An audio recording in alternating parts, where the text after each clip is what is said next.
Selamat datang kembali di kajian mendalam kita. Kali ini kita akan menyelami bab 1 dari buku Design Driven Innovation. Ini sebuah pengantar ya tentang strategi inovasi yang mungkin pendekatannya agak lain dari yang biasa kita dengar. Misi kita kali ini adalah membongkar gimana sih caranya perusahaan bisa berinovasi secara radikal, tapi bukan cuma di teknologi atau fitur, fokusnya justru pada makna sebuah produk atau layanan. Kita coba gali bareng-bareng dari sumber yang Anda bagikan ini. Kita mulai aja dengan satu cerita menarik yang kayaknya langsung kena ke inti idenya. Lampu metamorfosis dari Artimede tahun 1998. Oh, Artimede ya? Itu contoh klasik. Iya kan? Coba bayangin, Artimede ini benar-benar mengubah alasan orang beli lampu. Biasanya kan kita mikir bentuknya gimana, cocok nggak sama ruangan. Betul, fisiknya. Nah, metamorfosis ini beda. Bukan lampunya yang jadi pusat perhatian, tapi justru cahayanya. Cahaya warna-warni yang bisa diatur. Yang katanya bisa mempengaruhi mood ya? Persis. Bikin orang merasa lebih baik secara psikologis, sosial. Lampunya sendiri malah didesain nggak terlalu mencolok. Jadi Artemide ini secara radikal mengubah makna lampu itu sendiri. Makna fungsional jadi makna emosional dan psikologis. Dan yang menarik, pernyataan CEO Artemide waktu itu, Ernesto Gismondi, dia bilang, pasar apa?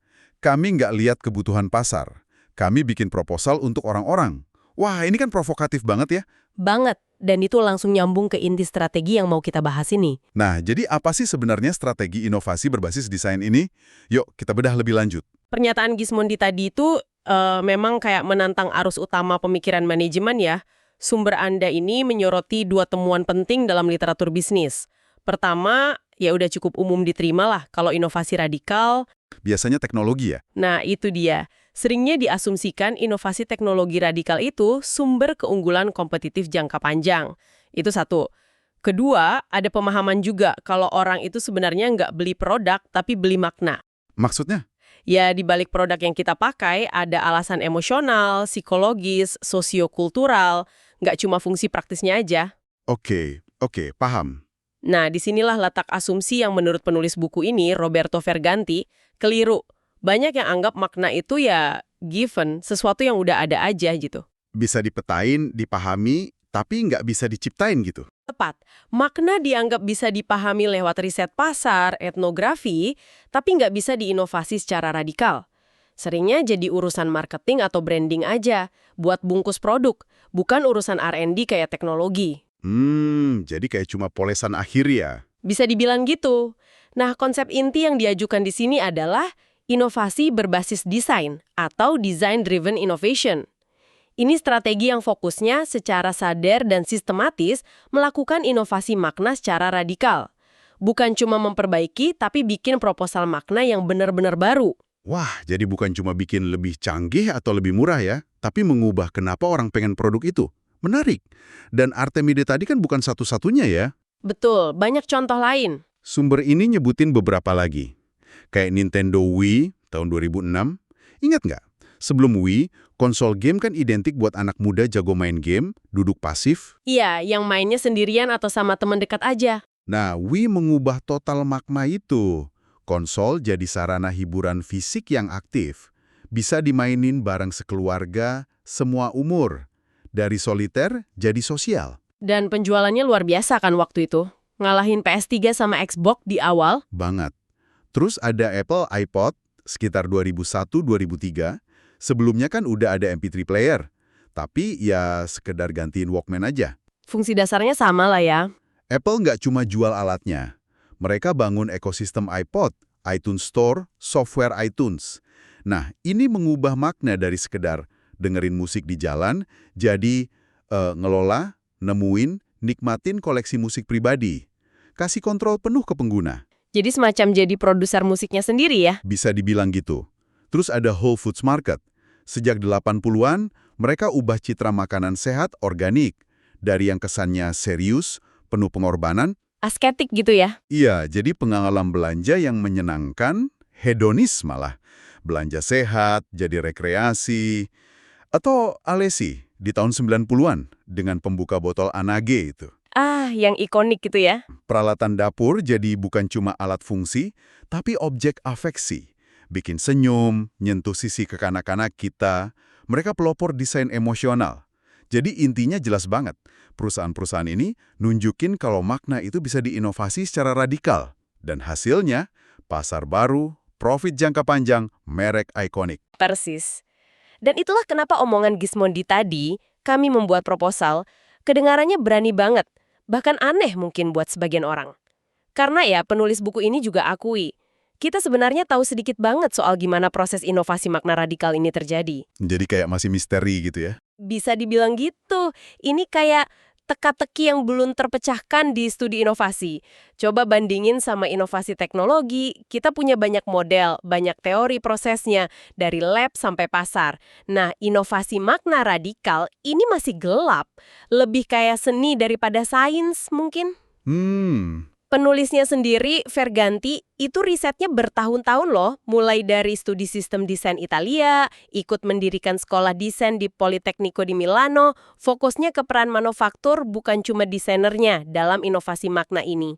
Dan yang menarik, dia cerita betapa susahnya dapat akses mendalam ke perusahaan-perusahaan sukses ini. Butuh waktu lama bangun kepercayaan, baru mereka mau cerita dapur inovasinya. Wah, jadi mereka jaga banget rahasianya ya? Kayaknya gitu. Ini nunjukin dua hal. Pertama, prosesnya emang gak gampang dipahami dari luar. Kedua, perusahaan yang udah jago mungkin lihat ini sebagai aset strategis yang susah ditiru. Ini nguatin gagasan kalau mereka bukan cuma respon pasar, tapi aktif bikin proposal makna baru dari visi internal yang kuat. Konsep proposal ini emang kunci ya jadinya. Saya jadi ingat waktu Steve Jobs luncurin MacBook Air pertama tahun 2008. Kan nggak ada optical drive-nya tuh. Iya, berani banget waktu itu. Komentarnya Jobs kan, kami rasa sebagian besar pengguna nggak akan kangen kok. Kami rasa mereka nggak butuh. Ini kan nadanya mirip banget sama Gismondi dari Artemide. Betul-betul. Seolah bilang, ini visi kami soal masa depan, soal apa yang seharusnya Anda inginkan, bukan apa yang Anda bilang Anda mau sekarang. Dan ini jelas beda banget sama pendekatan user-centered yang dominan itu kan. Yang selalu bilang, dengerin pengguna, penuhi kebutuhan pengguna saat ini. Nah, itu poin pentingnya. Temuan utama dari riset Verganti ini, ya seperti dijelasin di sumber Anda, memang negasin itu. Inovasi makna radikal nggak lahir dari pendekatan user-centered. Oh ya? Kenapa gitu? Ya, coba bayangin. Kalau Nintendo cuma ngamatin gamer fanatik waktu itu, mungkin mereka cuma bikin joystick lebih canggih, grafis lebih bagus. Nggak akan kepikiran bikin Wii yang ngubah definisi main game. Benar juga sih. Atau kalau Alessi cuma ngeliatin orang susah buka botol anggur, ya mungkin mereka bikin alat yang lebih efisien aja secara mekanis. Nggak akan lahir Anna G yang jadi ikon desain emosional itu. Jadi user-centered itu lebih buat perbaikan kecil gitu ya? Bukan lompatan besar. Tepat. User-centered itu bagus banget buat inovasi inkremental. Menyempurnakan yang udah ada sesuai keinginan pengguna. Tapi buat lompatan makna radikal, pendekatan ini malah bisa jadi penghalang. Makanya disebut strategi push. Mirip teknologi push, tapi yang didorong visi makna baru. Oke, jadi push, bukan pull dari pasar. Tapi bukannya ini risikonya gede banget ya? Gimana caranya perusahaan tahu proposal mereka bakal diterima kalau nggak nanya pengguna atau pakai riset pasar biasa? Gimana mereka bisa nebak dengan benar? Nah, ini pertanyaan bagus banget.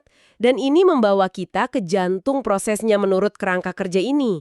Jawabannya, mereka nggak nebak asal-asalan. Terus gimana dong? Kuncinya bukan di kemampuan meramal, tapi di proses riset dan interpretasi yang beda. Bukan fokus ke pengguna mikro dan kebutuhan saat ini, tapi mereka ambil pandangan yang jauh lebih luas. Maksudnya lebih luas gimana? Mereka secara aktif ngamatin dan coba pahami arah evolusi konteks kehidupan yang lebih besar, perubahan di masyarakat, budaya, teknologi, ekonomi. Mereka cari tanda-tanda pergeseran makna yang lebih mendasar. Oke, jadi lihat tren besarnya gitu ya? Kurang lebih begitu. Dan yang paling menarik, mereka nggak melakukan riset kontekstual ini sendirian. Mereka sadar banyak pihak lain di luar sana yang juga lagi mikirin pertanyaan serupa, mencoba memahami dunia ini mau kemana. Pihak lain, siapa aja tuh? Bisa perusahaan di industri lain, pemasok teknologi baru, peneliti, think tank, desainer independen, seniman, penulis, jurnalis, ya siapa aja lah yang aktif meneliti, menafsirkan, bahkan membentuk makna baru di masyarakat. Buku ini menyebut mereka interpreter atau para penafsir. Interpreter. Penafsir ya. Jadi kayak semacam partner riset gitu. Bisa dibilang begitu, tapi lebih luas dari sekedar partner riset formal. Contoh di sumber ini, ngebantu banget. Bayangin perusahaan makanan lagi mikir, apa sih makna baru makan malam keluarga di rumah sekarang? Oke. Pertanyaan ini kan nggak cuma relevan buat mereka, tapi juga buat produsen alat dapur, produsen elektronik rumah tangga, stasiun TV, arsitek, desainer interior, jurnalis kuliner, supermarket. Wah, banyak banget ya yang terkait. Iya, mereka semua itu dari sudut pandang masing-masing adalah interpreter yang lagi neliti dan coba bentuk makna makan malam keluarga. Oh gitu, jadi saling terkait ya pemikiran mereka. Nah, proses inovasi berbasis desain ini secara garis besar melibatkan 3 langkah kunci dalam interaksi dengan jaringan interpreter ini. Nanti dibahas detail di bab lain sih, tapi garis besarnya gini. Pertama, mendengarkan, listening. Ini bukan riset pasar biasa, tapi bangun dialog mendalam sama interpreter kunci. Tujuannya nyerap wawasan, pahami perspektif mereka soal pergeseran makna. Jadi kayak ngobrol intelektual gitu ya. Kurang lebih. Kedua, menafsirkan interpreting. Ini proses internal perusahaan, semua masukan tadi disintesis, dihubungin sama pengetahuan internal, kapabilitas, visi perusahaan.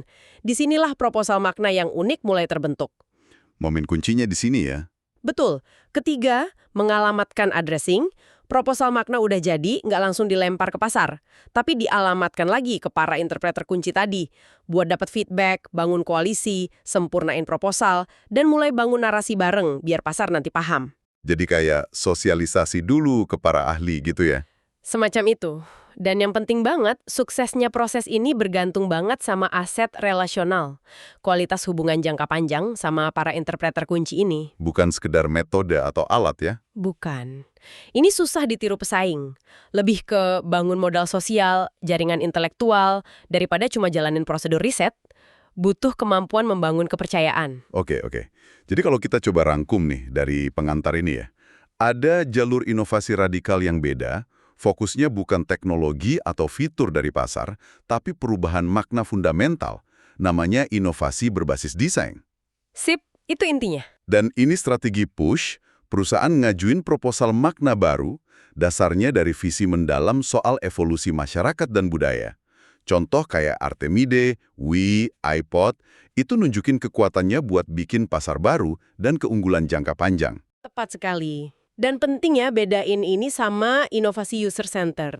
User-centered tetap penting, tapi lebih buat perbaikan incremental. Bikin yang udah ada jadi lebih baik gitu ya? Iya, tapi buat lompatan makna radikal, kita perlu lihat lebih luas dari sekedar pengguna saat ini. Kuncinya ya di interaksi sama para interpreter tadi.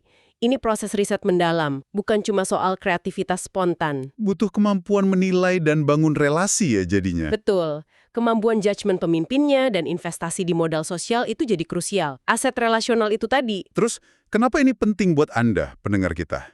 Ya, memahami strategi ini bisa buka cara pandang baru soal inovasi. Mungkin Anda bisa lihat peluang di industri Anda yang kelewat karena semua fokus ke fitur atau permintaan jangka pendek. Mungkin ada makna yang bisa digeser secara radikal di bidang Anda. Ini juga jadi tantangan buat kita semua ya, buat mikir, apa sih makna terdalam produk atau layanan yang kita tawarkan? Atau yang kita pakai sehari-hari? Apa makna itu udah final? Atau bisa ditafsir ulang buat ciptain nilai lebih? Nah, sebagai penutup, ada satu pemikiran menarik banget dari awal buku ini, di bagian surat untuk pembaca. Penulisnya bilang, setiap eksekutif, bahkan mungkin setiap kita, punya apa yang dia sebut budaya personal. Budaya personal? Maksudnya? Semacam visi atau pandangan unik kita tentang gimana dunia sekitar kita berubah, apa yang penting buat orang. Tapi aset ini seringnya nggak dimanfaatin, unharnessed istilahnya. Teori manajemen malah sering suruh kita sembunyiin ini, bersikap netral, ngandelin data objektif aja. Menarik. Pertanyaan buat direnungkan, gimana kalau cermin budaya personal Anda itu cara pandang unik Anda soal arah masyarakat, soal apa yang bermakna, justru sumber daya inovasi terkuat Anda, yang bikin Anda lihat apa yang orang lain nggak lihat. Bukan karena Anda visioner atau guru, tapi justru karena Anda praktisi bisnis atau pembelajar yang peka sama konteks budaya luas. Jadi, gimana caranya kita mulai nggak takut sama cermin itu dan pakai aset ulik kita ini buat lihat peluang inovasi ya? Persis, itu pertanyaan bagus untuk kita pikirkan masing-masing.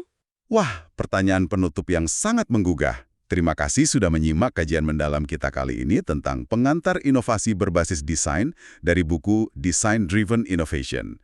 Semoga memberi perspektif dan inspirasi baru ya. Sampai jumpa di penelusuran sumber berikutnya.